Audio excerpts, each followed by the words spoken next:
Golf কান্ট্রিগুলোতে অন্য কোনো ন্যাশনালিটির visa বন্ধ থাক বা না থাক, বাংলাদেশিদের ভিসা, পাকিস্তানিদের ভিসা বন্ধ থাকবে। এবং এর কারণ হলো আমরা এই দুই ন্যাশনালিটি নাম্বার ওয়ান কাচরা, কোনো রুলস ফলো করি না। প্রত্যেকটা দেশের একটা নিয়ম থাকে, তো আমরা সেই নিয়মগুলো ফলো করি না। আমরা এখানে অবৈধ যত বিজনেস আছে সেগুলো করি, যেমন তাম্বাকু, সিগারেট, পান, এগুলো আমরা বিক্রি করি। এগুলো কিন্তু অবৈধ। এগুলো বৈধ কখন? যখন আপনার গ্রোসারি থাকবে, বাকালা, সুপার মার্কেট, এগুলোতে আপনারা বিক্রি করতে পারবেন, তবে ট্যাক্স ভেরিফাইড করাগুলো। তো আমরা কি করি, এই এই সমস্ত কাজগুলো করে করে বেড়াই ওপেনে।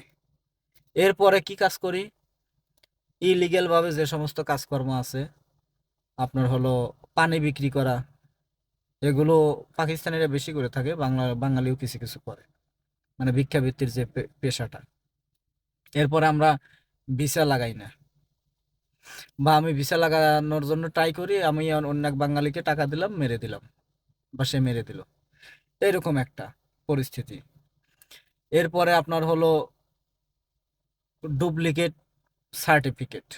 এটা একটা বিশাল একটা সমস্যা, 2 নম্বর সার্টিফিকেট। এরপরে আরো বিভিন্ন কারণ আছে, যেমন মেয়েদের দালালি করা, মানে খারাপ কাজে মেয়েদেরকে খারাপ পেশায় সহযোগিতা করা, সেখান থেকে ইনকাম করা। অর্থাৎ যত বাটপারি, সিটিং বাটপারিগুলো কাজকর্ম আছে সেগুলো আমরা করে থাকি। এরপরে লেবার এরিয়াগুলোতে জুয়া খেলা।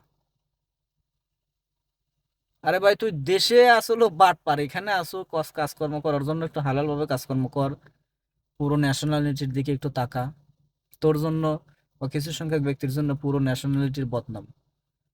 এই যে এখন ভুক্তভোগী কারা হচ্ছে, পুরো বাংলাদেশেরই হচ্ছে, ভিসা লাগছে না, সবকিছু বন্ধ।